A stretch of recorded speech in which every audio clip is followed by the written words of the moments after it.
Okay, the application problems that we're going to use for this chapter are going to be these optimization problems. These are probably the most used application of calculus because they deal with applied minima and maxima. So if you think about how often you hear about maximum values or minimum values, I mean that seems to be the things that we're going to be interested in most in different contexts. So if we're looking at the stock market, we want to know when a stock's going to be the highest or the lowest. If we're looking at the yield of a factory or a crop or anything like that, we're going to want to know when that yield is the highest compared to the lowest. We're going to want one of those extremes. So it's very, very applicable to just a wide variety of different industries and topics and things like that. So we're going to take a look at it and see how we can use calculus to find these min and maxes. All right, so most of these problems are going to have a primary equation, which is going to be the equation for the quantity we're trying to optimize. Okay, it's either going to be solved explicitly for that quantity, or it's going to have that quantity in there, and we can then solve for that and differentiate. Now, most equations have more than one variable in them, so we're going to have these secondary equations, which we could almost think of as like a constraint equation. That's going to help us eliminate one of the variables so we can take the derivative more effectively. So I'm just going to run through some examples of them, just kind of show you how they're going to work. And then, I mean, each one's going to be different, but it's kind of the same process each time. So we'll start with this one. Let's say we have 200 square inches of wood. Okay, so I have 200 inches squared of wood. I want to make a box. Okay, and I want this box to have a square base, and I want it to hold the most that it possibly can. Okay, so if I can only afford 200 square inches of wood, and I want to make the most volume within my box that I can, I'm going to want to maximize that. So what I'm really looking for is, this is my surface area. Okay, the surface area of this box is going to be 200 square inches.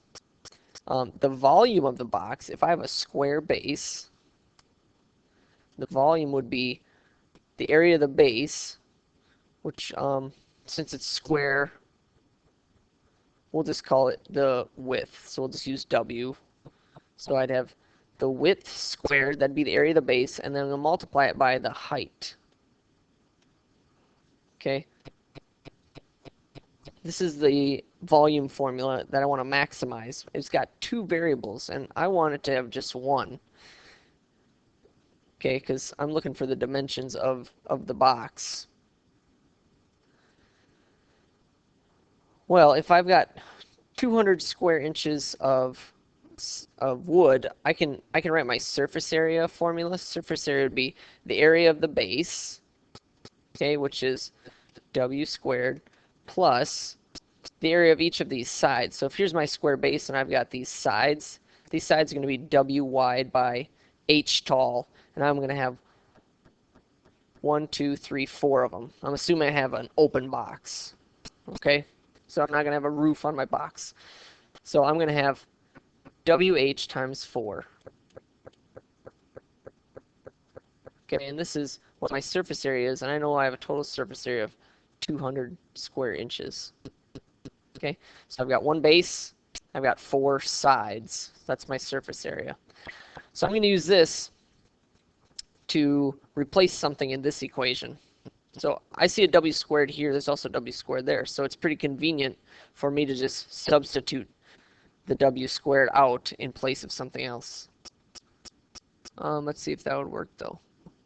That's not going to work though, because if I solve this for W squared, I'm going to have 200 minus 4WH, and I've still got a W in there. I want to eliminate one of my variables. So let's solve for H here.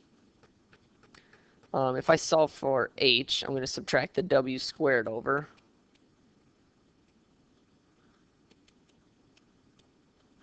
And then divide by 4W.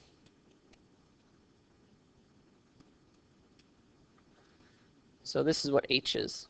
I'm going to take that and put it in place of the H in this equation.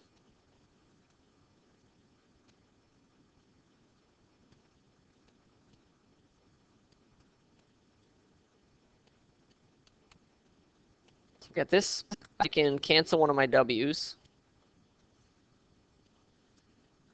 And then I'll distribute and simplify here. If I distribute, I'm going to have 200W minus W cubed.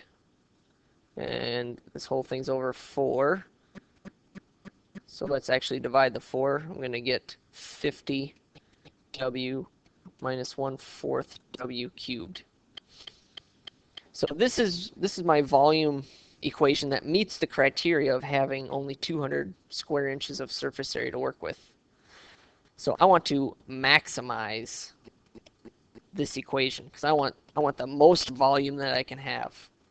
So to find maximum, it's the same process that we've been doing. We're going to take the first derivative. So if I take the first derivative, I have 50 minus 3/4 W squared. I'm going to set it equal to 0 and find my critical points. So I can add or subtract the 50 over.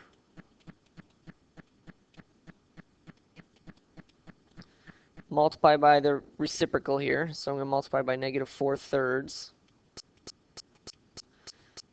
So that's going to give me positive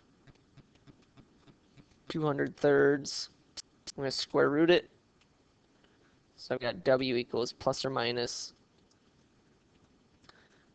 square root of 200/3. Okay, so now W is a width. So I really don't need the negative because I know I'm not going to have a negative width. I'm only going to have a positive width. So this is the value that's going to maximize my box. Now that's the width of it. I also need to know the height, and the height depends upon the width. So if I use this W and put it back into my surface area equation, which was W squared plus 4WH.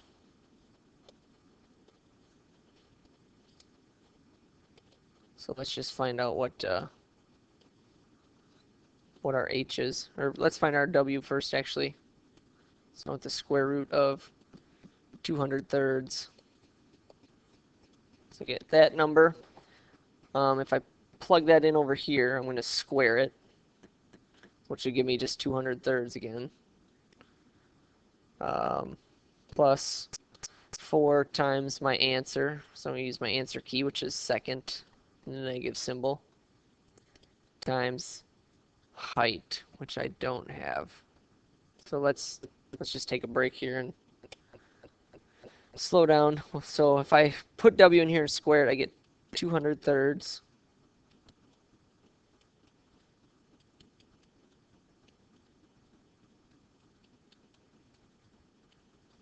Okay, so I've got this, and I need to solve for H.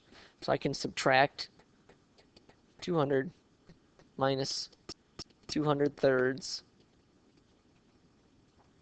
And then I can divide the 4 over. And I can divide by the square root of 200/3. So that's my height. So I've got a width of the square root of 200/3, or if you want to do a decimal, 8.16. I've got a height of 4.08. And those dimensions of the box are going to give me the most volume. Okay, let's look at another one. Which points on the graph of this parabola are closest to 0, 2? Well, if I'm trying to find something that's closest, I want to know the distance. Okay, I want to know when my distance is a minimum. Okay, because I want to be closest. So I want to know when the distance from this to this point is a minimum. Well, distance, we have a distance formula, if you guys remember. Distance formula is the square root of x2 minus x1 squared plus y2 minus y1 squared. So I can use this as an x. We'll call it x1, and this could be y1. This could be my y2, and this could be my x2. So if I want to maximize distance, I'm going to plug these things into my distance equation. So I have x2, which is just x, okay, minus x1, which is 0 squared, y2, which is this function really, so I'm going to, instead of putting y in, I'm going to put 4 minus x squared minus y1, which is 2 squared. Let's see how much of this we can simplify. This is just x squared. Here I'm going to have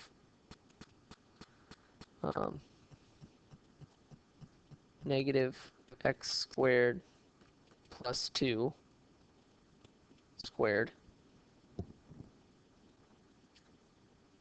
And I think I'm going to leave it, well, we could leave it like that, or we could simplify more. If I actually multiply this out, I'm going to have x squared plus x to the 4th minus 4x squared plus 4, which is the square root of x to the 4th minus 3x squared plus 4. So I guess it's a little simpler. Now this is my simplified distance formula that meets this criteria. So now I'm gonna minimize this distance. Actually, I should go back here.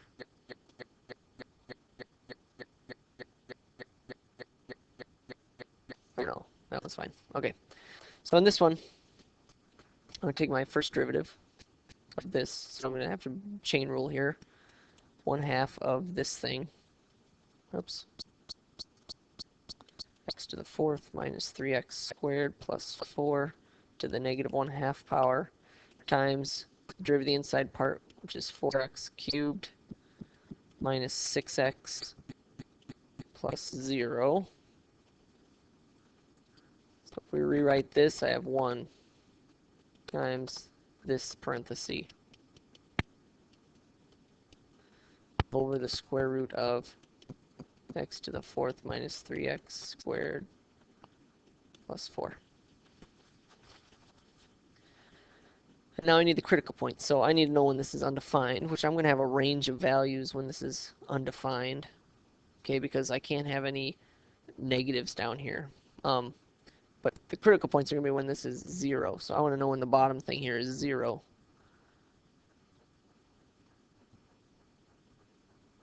And that is going to take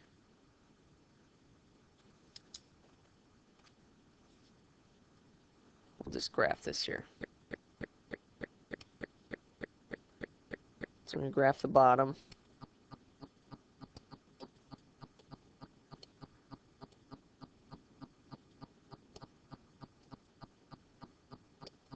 Okay, I get this. So it's never crossing 0. Okay, if you look here, it's never crossing 0. So that bottom is never going to be 0. It's always going to be positive numbers. So I'm not going to get any critical points from there. So the only critical points I'm going to get are when the top equals 0. So I'm going to factor out a 2x, which leaves me with 2x squared minus 6. And I'm going to find out when this is 0. So this part will be 0 when x is 0. This part will be 0. Let's see, if I move the 6 over, divide by 2, I get 3. Then I square root it, plus or minus the square root of 3. So these are my 3 critical points. I need to know which one is going to be a maximum. So in order to find that, I could just plug them into my distance formula and see which one's the highest. Or we could do first derivative test, or I could take the second derivative of this, which doesn't look like it'd be very fun, and use second derivative test. So I'm just going to plug them in here and see when it is the smallest number.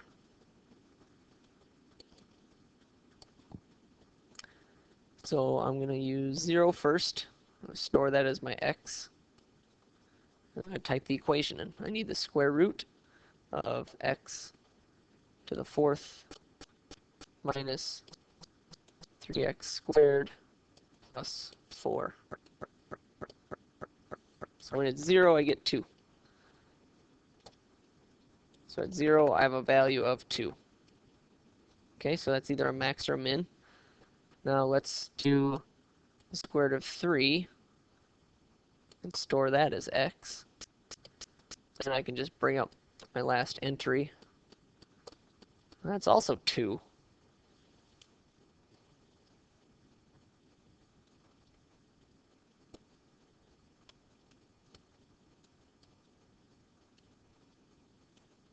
Let's do negative square root of 3.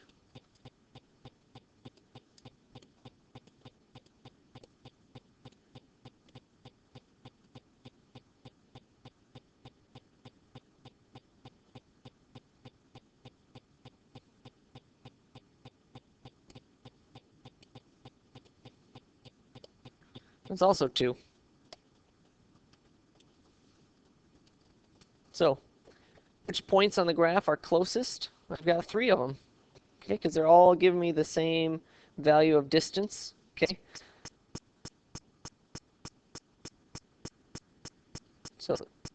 So when I'm at 0, okay, this is my distance away. I'm 2 away. When I'm at this, I'm 2 away. When I'm at this, I'm 2 away. So to get the actual points, I'm going to need to plug my critical points into this function. Okay, because this is the function that's actually going to tell me the y value that goes with them.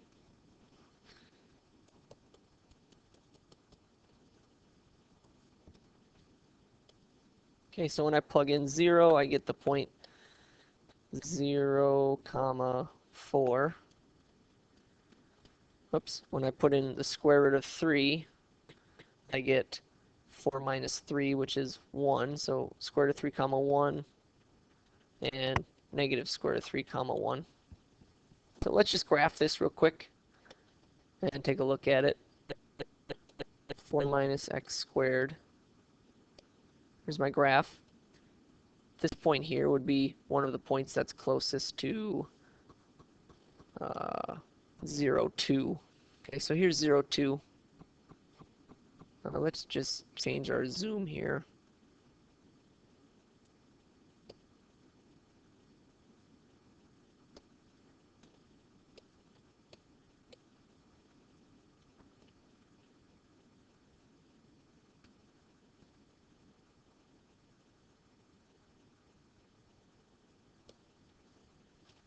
There we go. So here's the point that we want to be closest to. Let's find our values of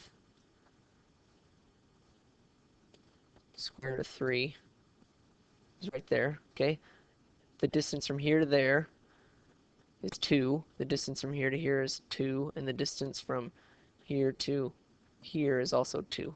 So all of those are the same distance away from that point. And those are the closest that will be to that point. It looks a little skewed because my graph is a little wider. I should make all my values the same here. So let's go up to 4 here. There, it's a little better. So same distance here to here and to here. Let's see. One more here then. Find two numbers such that the product is 192 and the sum is a minimum. So this is kind of the real basic problem. We kind of started hard and worked towards basic. If you haven't been already, hit pause and try to do this one by yourself and then see if you do the same thing I do. So product is 192. I need two numbers. Let's say A and B. And when I multiply them together, I should get 192. When I add them together, I want it to be a minimum. Okay, so I don't know what they're going to equal. But this will be, we'll just call this the sum. I want the sum to be a minimum. Well, what I'm going to do is I'm going to solve for either A or B. It really doesn't matter which one. So A would be 192 over B. I'm going to plug that in here. 192 over B plus B is the sum. I want to know when S prime is a minimum. Okay, so because there's lots of numbers that'll multiply together to be 192. There's actually an infinite number. But I want to know which ones will make the smallest sum when I add them up. So I'm going to take the first derivative. So I have 192. This would be like 1 over x. So the derivative of that is negative 1 over x squared. Derivative of this is 1. And I want to know when this is 0. So I'm going to bring the 1 over. Negative 192 over b squared equals negative 1. Okay, right now I can see that one of my critical points is going to be when b is 0. The other one, if I cross multiply here, okay, I can get rid of the negatives. I'm going to have b squared equals 192. If I square root that, I can break this down. This divides by 3. 64 times. 64 is 8 and 8. So this is 8 square root of 3 with a plus or minus. So 0, 8 square root of 3, and negative 8 square root of 3 are my critical points. So now I just need to find out which of these are mins and maxes. So I could do first derivative test, or I could just find out what the a would be and see which ones add up to be the smallest number. So let's do that. If b is 0, then a would be 0, or then it wouldn't work. Okay, so basically that's not going to work because anything times 0 is going to be 0. So that's definitely not it. If b is 8 square root of 3, I'm going to have 8 square root of 3 times a equals 192. Divide by 8 square root of 3. And I'll get